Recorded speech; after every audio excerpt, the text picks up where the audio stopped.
What's up?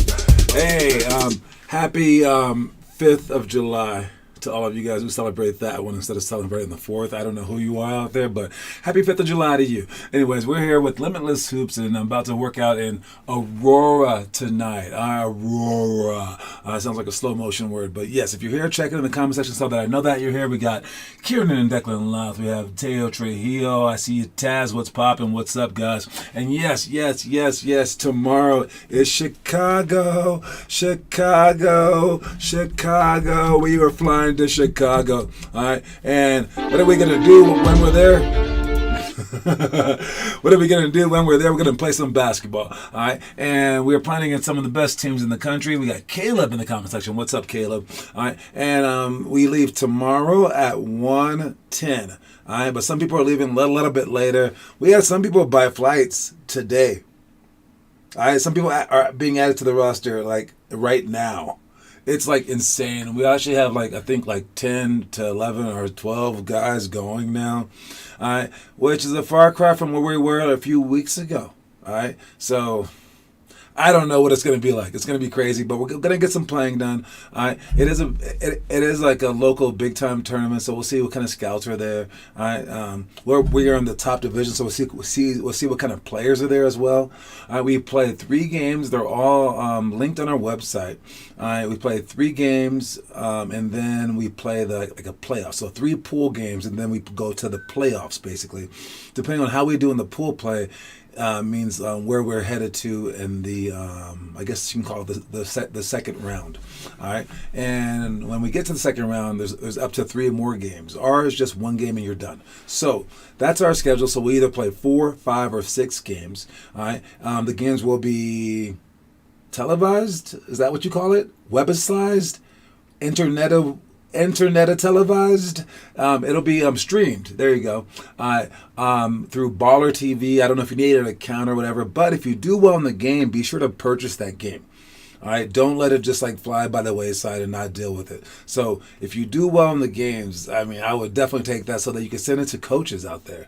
All right, because all the coaches really won't be there, and I don't think that coaches really travel like that anymore because they have so many internet games to watch. So they're not going to discover you in person. I don't think that that's where the trend is, especially for high school games. They like to recruit transfers right now, really.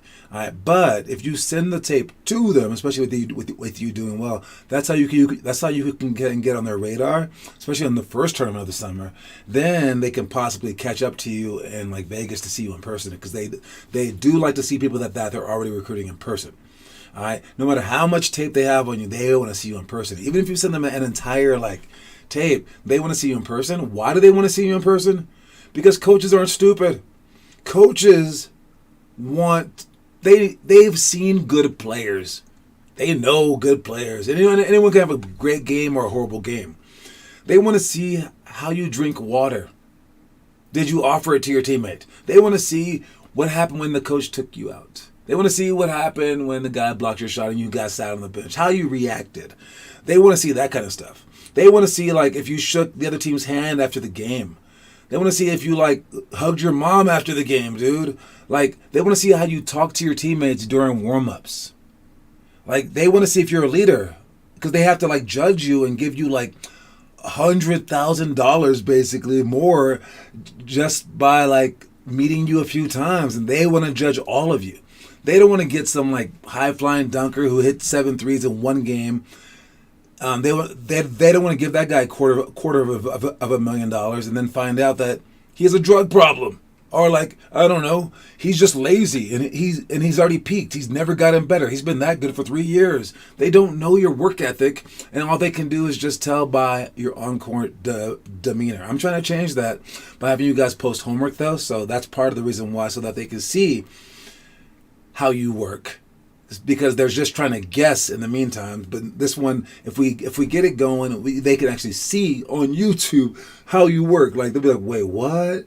What does this guy do? And you probably watched YouTube for a while. Have you ever seen anyone posting all their workouts on YouTube? You've seen Ben Simmons post one every summer. That's about it, right? But you don't see undeniable proof that people are working out and people are trying to get better. And I think that's what I'm trying to create here. Okay? All right. So, anyways, that's what we got. In the meantime, one more thing. I will allow you guys to start spending your coins. All right? I want to have a summer party. I think we should do it at one of our gyms that we work out in. So probably the Broomfield one, especially because we are there, So possibly we can figure out if the parents are okay with meeting on not next Monday, but the Monday after. And we can have you guys play basketball or do a workout, whatever you guys want to do. And I'll speak to the parents, and then we'll and before that time comes, I'll actually have you guys order stuff online so I can bring it to the workout, because we go to Vegas right after that. That might be a great time to get you guys some extra gear. All right, and I also want to do like an auction where I'm going to auction off some big prizes, and the big prize that I have in mind is a basketball hoop. It's an outdoor basketball hoop, but it's like highly legit. Like it costs like $1,700, but I want to auction it off in a very special way so that no one has to pay. So you can basically buy the $1,700 hoop for $100. That's what I want to say, or maybe like $200. But it just depends on whoever bids the highest. But with this kind of bid, you have to give it, and you couldn't get it back. So it's kind of a sneaky bid, and it's a sneaky way to make the price go up, so we can actually make some money for the program too. All right, but I might have the top 2 winners win something, so we can give away maybe second prize, or if they don't want a basket, they can have a whole bunch of coins, and I'll let them pick from one of our treasure boxes that has never been purchased before. We have 5 treasure boxes with 30 to 50 coins in them. You get to pick which one that you want. They're decorated. It's really cool. All right, so that's what we'll do, just so people can have some gear and to spend your coins. So look for that. I'll send out an email or something like that soon about that stuff. So not this Monday, but the Monday after that is when we're going to have some time to spend the coins. Let's get the show started with the quote of the day.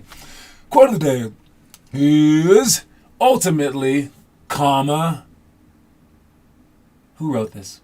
Love is everything. All right. Ultimately, love is everything. I told some of the kids about a story that we had ChatGPT create. I thought it was so good. I really did. I still think it's such an amazing story. And it's about a lobster named Connor. All right. And the lobster is in an aquarium in a restaurant. And his big dream is that he wants to get out to the ocean somehow, some way. But the ocean's also dangerous, and he's timid about his dream, and he never tells anyone about his dream. Then one day he realizes he's on the menu, and that they're actually eating the lobsters in this restaurant. And he's like, oh my God. So he starts telling everyone his dream. And he's like, oh, we got to go there. We got to go there. And they're like, what? Why didn't you tell us before? Oh my God. So then they all try to escape. And then in the end, Lobster Connor has to sacrifice himself for the greater good. And he allows everyone else to escape. But that's you and your dreams. All right, working as hard as you possibly can and going for that MBA. It's a dangerous road. It's a scary road. You might be wasting your time, right? But you're only in an aquarium. All right? You're a big fish in a small pond. All right? And the fish that remain here thinking oh no, I'll just go at a normal pace. I'll just do what everyone else is doing. I'll just play video games. I'll just do whatever. You guys are on the menu, man, and y'all gonna get eaten up. All right? So while Pixar might not pick up my film, I think that you guys should take some hefty advice from it, because although it seems scary out there, where you are is even scarier. All right? And if you wait till it's too late to start telling people your dreams in a very, very bold way, no one's going to listen to you if you're just whispering, yeah, I wouldn't mind making the NBA, yeah, blah, blah, blah. No, scream it from the rooftops. Tell them that you want to do it, right? Show them your love for the game. All right, because this isn't about romance, so to speak, okay? It could be, but this is about your passion for basketball. And ultimately, love is everything. If you have that, and you can display that, you can be enthusiastic about it, you can tell yourself about it every single day, and it's all that you think of. Your passion will lead you to be one of the better players in town, if not the state, if not the country, because you have that when so many other people don't have it. So live with zest, zeal. All right, and ultimately, love is everything. That's the quote of the day. Let's move on to the itinerary, stuff that we're supposed to be doing today and tomorrow and the whatnot. All right, in the future, we got the elementary school stuff: 101 hurdles for losers, King's drill, chair duo, extended monoginobili layup, athletic finish, and ladder to sidestep series. I will not be here on Friday. I believe I asked a couple parents a while back, a couple coaches a while back, if they could cover for me for the Fridays that were gone, or should I just cancel them? And they said, keep them. And I said, okay, it is money to spend, but I will keep them. So hopefully we have some coaches there. If not, and the gym's empty, I will be like, we're out of $100-something. Why did I listen to people? I should have just canceled it. I can only trust myself. So I will ask those people again if they can cover. Hopefully we have more than just one kid there, because we are gone off to our workouts. Nope. We're going off to Chicago and then Atlanta and then Vegas. So for the next 3 Fridays, the carpools are canceled though. I couldn't keep those up because no one's going to be driving a whole bunch of kids like I do. So if you're showing up this Friday, it's still on, hopefully, unless I cancel it. If I do cancel it, it'll be online, and you guys will see that cancellation. All right, but that's the stuff that we're doing in the future. The stuff that we did in the past is one-on-ones, no stills, no blocks. Great workout. Make 15 threes in 3 minutes. Line jumps and shots. Tap series. 21x3 jumps. Quick ball touches. Hopefully, you guys have perfected that over the last week.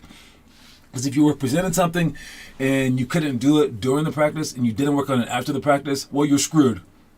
Hopefully, you're looking at these things and like, well, we did those things last Wednesday. Oh, yeah. And you know what I did on Thursday? I did the tap series because I wasn't very good at it. I worked on it for an hour. And I can't wait till we do that again. So all these things should be like perfect by now. All right? And if they aren't, you aren't going at the right pace. You aren't doing the right things. So here we go again. We got this stuff now. We got alley-oops, which are very, very fun. Wall passes, deflected layups, zigzag sprint D, anchor layups, and point blank series. I saw some people do it, the homework online. Basketball is my future one way or another. I like it. All right. I saw some people already post their homework online, so they did it beforehand. Nice job. Hopefully you guys come tonight and do it tonight. And hopefully tomorrow you do the ones that you're not good at tomorrow to work on those things. That's what you should be doing. That's how you get better. And if you don't know what some of these things are, alley-oops, we either throw the ball up to our teammate, in the air, he catches the ball, tries to relocate it and scores. Or we throw the ball off the backboard to our teammate, throw the ball off the backboard to ourselves. We can throw the ball off the bounce so we can jump up and catch it. We can bounce the ball to ourselves as we jump up and catch it. And I think that's about it. Oh, how about throw the ball up to ourselves, catch it in the air, and reverse layup. All right, there's several different ones. We can go between our legs, I don't know, but we can just practice doing the alley-oops because this is also great athleticism practice. It's great jumping. It's great passing ability. It's also great timing for your, not just your layups, but your rebounds to layups. So it increases your coordination. So that's why I add the alley-oops. All right. Then we got, what else do we have there? Anchor layups. We're going to put the ball down on both blocks. You're going to reach for it, immediately put the ball up, step in, and then score. I'm going to shoot a layup like this. I was watching some peach jam. I think it was like some 18-year-olds playing, 17-year-olds, and it was like a double overtime game. And I was just watching one for one thing. And I was like, dude, am I just wrong? Do people sometimes just shoot layups like this? So I'm watching these top players in the nation go, and they scored a whole bunch of layups to finish the game, win the game. And every single one of them had the hand like this above their head to shoot a layup. And I'm like, yeah. Good players do that. You guys hate doing that so much. You had me second guessing myself. I was like, man, maybe I'm wrong because none of these dudes can shoot a real layup or even want to shoot a real layup. And they look at me like I'm a psychopath. I'm talking about even our high schoolers. They want to shoot this jump shot layup. And I'm like, am I wrong? Do I not know basketball anymore? That's how you guys, that's how much you guys have instituted your way upon myself. It's so weird, okay? Stop it. I'm right, okay? Start shooting layups for reals. As for the other drills, though, all right, you can watch those right now. You got wall passes. Make sure that it's with one hand catch. I saw Wyatt doing it online. He caught the ball with two hands. It's one hand and twist each time. Twist. And then you can pass the ball to yourself on either side, all right, with both. And then right hand, left hand, both hands. And then behind the back, right hand, and behind the back, left hand. So there's 5 different passes for it. Make sure that you aim small, miss small, and be able to throw passes. Right hand and left hand. Alright. For this one you can catch it with 2. Don't do this inside your house, by the way. Then we got deflect to layup. Strike 1. Strike 1. Alright, so your ball side foot's up, ball side hands up, you should be looking straight ahead. Nice try. It's amazing. Man, our guys can't catch the ball, dude. Alright, it's just the basketball. There you go. And then you go out for a layup. So you want to go with you can't make a layup. Come on, dude. Someone do this thing. Alright, there goes one. Alright, so you want to throw the ball as as hard as it needs to be thrown without throwing it by them. Seriously, Wyatt? Seriously. Alright. Next drill. We got zigzag sprint D. There you go. Oh, you gotta run beyond him. Run beyond him. Beyond him. Alright, so here we go. Slide. Sprint and turn him. There we go. Slide. Sprint and turn him. You wanna go beyond him. Now remember, they will be dribbling. You should be able to sprint faster than they dribble. You just wanna step and slide. You wanna reach in with the opposite hand too. You wanna turn and run, not just slide faster. Alright, that is zigzag sprint D. Last ones are point blank layups. See how many layups that you can make in 1 minute. Right, how many layups can you make in 1 minute? Alright, without moving your feet so much. Alright, just catch the ball, score. Catch the ball, score. You shouldn't even hit the rim. It should be like perfect.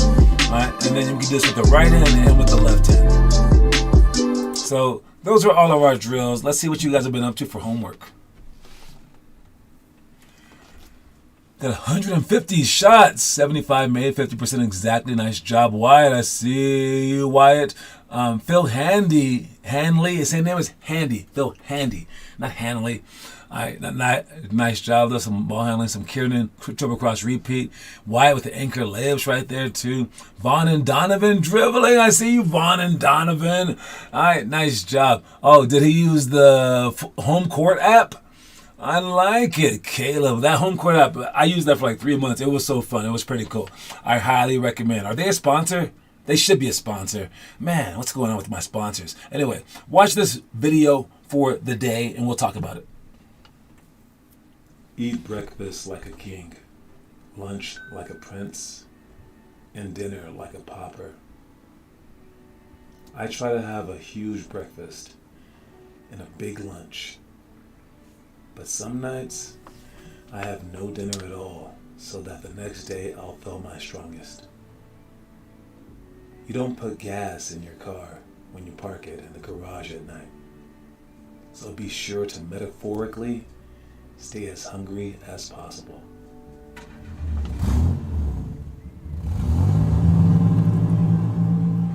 Alright, that's a really complicated story, but I'll try to sum it up right now. Basically, it says to eat breakfast like a king. So, like, not just eat breakfast, like whatever. I mean, it means like metaphorically, like get your fill in the beginning, okay, and then eat lunch like a prince. So like you eat like less, but then starve yourself at nighttime.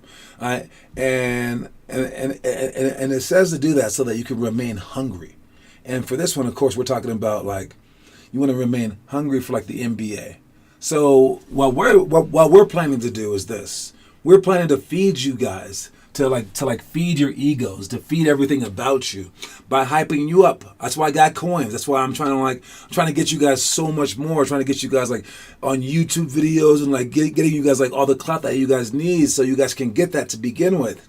But then we need to start stripping that away because you shouldn't be doing it for that. You should be doing it for yourself, but we can still give you some positive, right? But then there needs to be a point where you don't play in the game and they pull you out.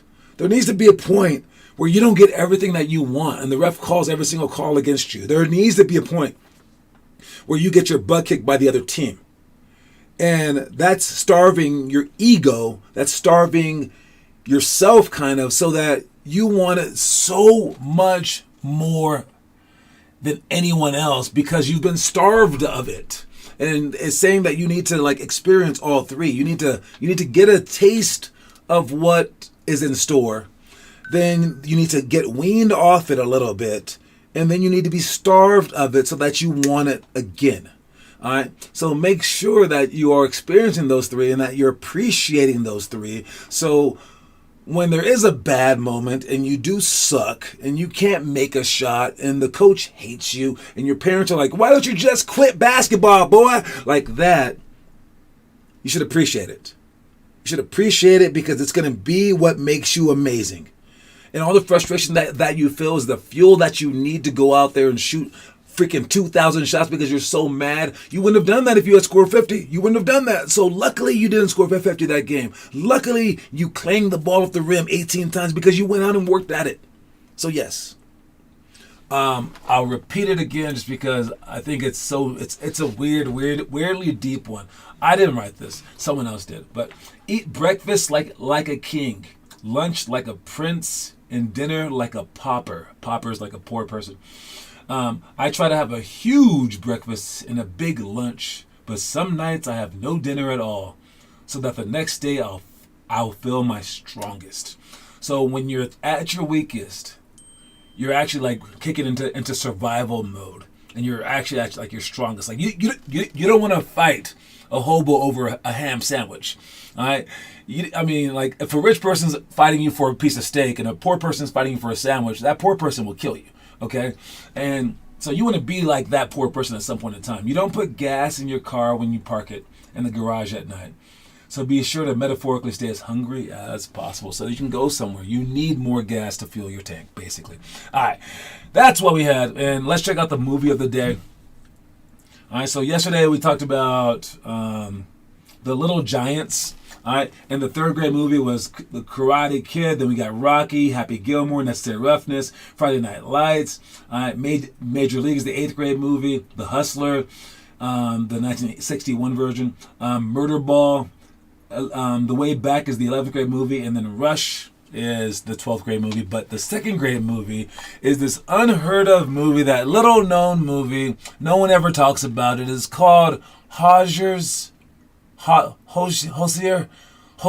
Hoosiers. It's called Hoosiers, and I believe that I'm the first person that has ever mentioned this movie. No, I'm sorry. This movie is one of the most famous movies of all time, and anyone over the age of 40 will like tell you to watch this movie.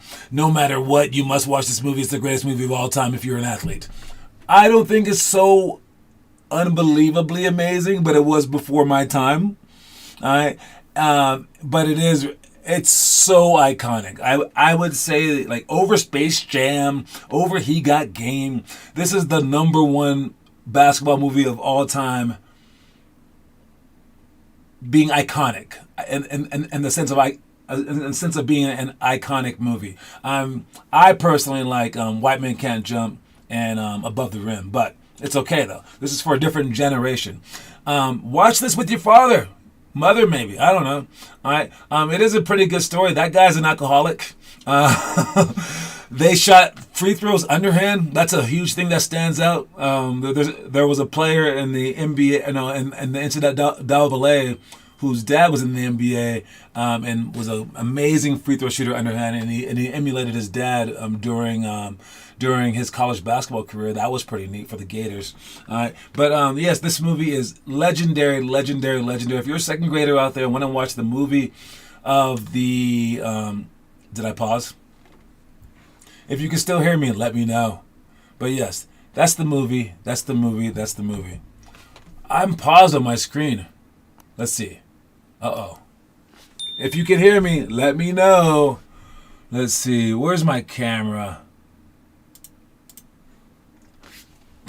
Let's check camera 2. Am I still on? Is this still live? Everything broke for a second. Can you hear me? Rick Barry was that guy. You can hear you? Okay, cool. All right, I'll try to finish like this. All right, but yeah. So, yes, I will give that movie 47 stars. It's hard to take more stars off. I want to take more stars off, but I can't because it's like a 50-star movie. It is what it is. All right, but everyone loves that movie. All right, let's finish up with the trivia question today. All right, the trivia question today, and I'll keep it just right here. All right, we got Caleb in the lead. You can still see it, hear me great. Caleb is leading 1-0 to 0-0. All right, Teo won last month. Beat Kiernan after 87 straight years of Kiernan winning the trivia. He finally lost to Teo. It was an amazing tale. All right, but let's see who's going to win this month. We got Caleb in the lead, 1-0. If you call out the answer, put the answer in first. We can't see it on the screen right now. My bad. All right, but here is the trivia question today. Yao Ming was the number 1 draft pick in the NBA draft. Who was drafted after Yao Ming? I don't know. Who was it? Who was drafted right after Yao Ming in the NBA draft? I won't tell you the year because that's part of the thing, right? I'll go by the comment section. So hopefully you guys will just trust me on this one. So it's whoever I see first, okay? Man, this dude who got drafted, he has a story. I still see him on TV. This guy who got drafted second. He has kind of a sad story, but it's a redeeming story, I suppose. He's redeemed himself slightly. No, he's redeemed himself a lot. It's just so crazy how his career went. That's the answer. Caleb with the answer. The answer is Jay Williams. All right, so I will add your second point, Caleb. Great job. You got 2 right there. No one else even answered, so that was an easy one. But yes, Jay Williams was drafted number 2. Teo just missed it. But yes, his career was really funny because in college, Jay Williams was one of the best players in all of college basketball. But he could shoot threes, and he could make layups. And his mid-range games was okay, but he was a point guard. I think he played for Duke. And he was great, but he couldn't hit free throws. It was so random. And I think he missed 4 free throws and to lose the championship in college. Crazy that he could he was a great shooter, but just couldn't hit free throws. So maybe his mental game was off, right? So then he gets drafted.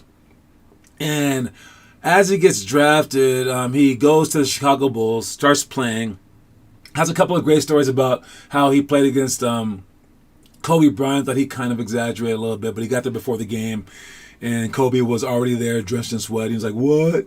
I got here early," and then he stayed, and then Kobe stayed after him and was still he's working out harder than the game. Then Kobe scores 40 on him. He's like, "Dude, how'd you do that, Kobe? How can you get there that early? Why did you get there that early?" And Kobe was like, "You know what? You want to know why I got there that early? It's because I knew that you were coming in, and I wanted you to know that you would never work harder than me." Kobe only worked out that day because of him, right? That's his story. But how his story ended, or how it's begun, I guess, is he was on a motorcycle balancing, or trying to do tricks like a wheelie or whatever, and he flipped off his motorcycle trying to be fancy and shattered his hip. He's in the NBA, number 2 pick overall, has his whole career in front of him. Maybe his mind was off. Maybe that's why he couldn't hit the free throws. All right, because his mind was not focused on the right things, and he was trying to be fancy on a motorcycle as a millionaire and shatters his hip. Now he works for ESPN until he just got fired last week. I think he's one of the many people that got fired last week, but he'll find something else. He has podcasts and stuff like that. But yeah, it's crazy, crazy, crazy world. Anyways, that is my time. T-Mac? No, it was not T-Mac, but no. Caleb got it right. Don't forget that the quote of the day is, now I got to remember the quote of the day. Hopefully this thing doesn't switch on me. Quote of the day was, ultimately, love is everything. That is the quote of the day. All right, and that is my time. I'm sorry that my camera went out, but it happens. All right, I will see you guys soon. If you're going to the Aurora, when I'll see you guys there. If you're coming to the carpool, I will see you in a second. I'm headed right around the corner right now. All right, that is my time. Talk to y'all later. Cue my music so I can get out of here. Reese's Pieces, guys.